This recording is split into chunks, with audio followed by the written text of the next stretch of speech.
এই দাঁড়াও। কি সমস্যা তোমার, যার কারণে তুমি জীবন দিতে চলছো?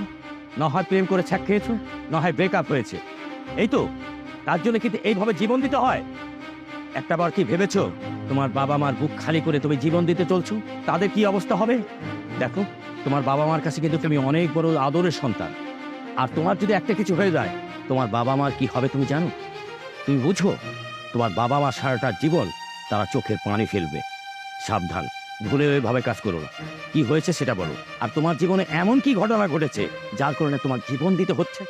আঙ্কেল, আমাকে মরতে দিন। আমার মতো মেয়ের মরে যাওয়াই উচিত। আমি কারো জন্য বাঁচতে চাই না। মা বাবা ভাই বোন পরিবার পরিজন কেউ নেই আমার। আচ্ছা মামনি, তুমি বলো তো, তোমার জীবনে এমন কি ঘটনা ঘটেছে তার কারণে তুমি এরকম জীবন দিতে চলছো? আঙ্কেল, আসলে আমি কোনো প্রেমিকের জন্য সুইসাইড করতে যাচ্ছিলাম না। আমি তো আমার স্বামীর জন্য আত্মহত্যা করতে এসেছিলাম। আসলে আমি ম্যারিড। আমার হাজবেন্ড।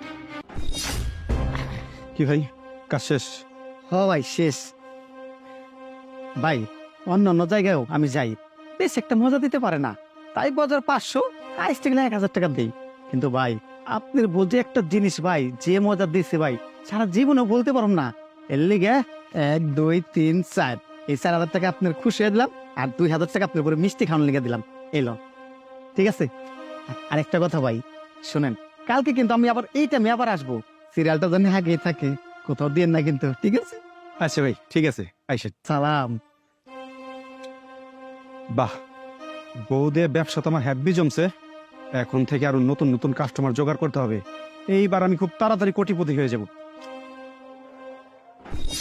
আচ্ছা আঙ্কেল, আপনি বলুন তো, একটা মেয়ের বিয়ের পর তার সবচাইতে বিশ্বাসের মানুষ কে থাকে?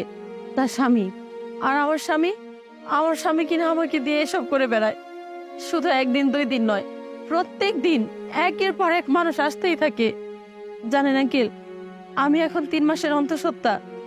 আমি এমন অবস্থায় কার কাছে যাব, কিভাবে থাকবো? আমি আমার মুখ দেখাতে পারছিলাম না, আমি কাউকে বলতেও পারছিলাম না। আমার খুব কষ্ট হচ্ছিল এভাবে বেঁচে থাকতে।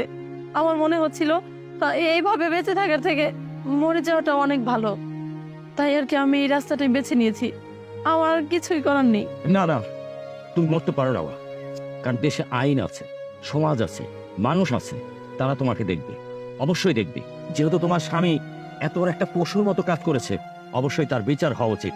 কিন্তু মা, জীবন দেওয়াই কিন্তু জীবনের সমাধান না। তার সমাধান না করে তুমি যদি জীবন দাও, এটাও কিন্তু তোমার জন্য অন্যায় হবে। দেখো মা, আমি একজন অ্যাডভোকেট। তুমি যদি চাও তাহলে আমি তোমার স্বামীর বিরুদ্ধে আমি লড়তে পারি, এবং তোমার স্বামীর সর্বোচ্চ শাস্তি হয় সেই ব্যবস্থা আমি করব। তবু মা, তুমি জীবন দিও না, আমি তোমার পাশে আছি, তুমি নিশ্চিত থাকো। হ্যাঁ আঙ্কেল, আপনি তো ঠিকই বলেছেন। একটা অমানুষের জন্য আমি আমার সুন্দর ভবিষ্যৎ, সুন্দর জীবনটা কেন নষ্ট করতে যাচ্ছিলাম? সত্যি তো, আমি তো এটা ভুল ডিসিশন নিয়েছিলাম। আঙ্কেল, আমিও বাঁচতে চাই, এই সমাজে মুখ দেখিয়ে বাঁচতে চাই। আঙ্কেল, আমি চাই ওর সর্বোচ্চ শাস্তি পাক, যাতে করে ওর মতো অমানুষ স্বামী আর কোনো মেয়ের ভাগ্যে না জোটে। আচ্ছা ঠিক আছে মা, তুমি আমার সাথে চলো। হ্যাঁ, আসো। চলুন।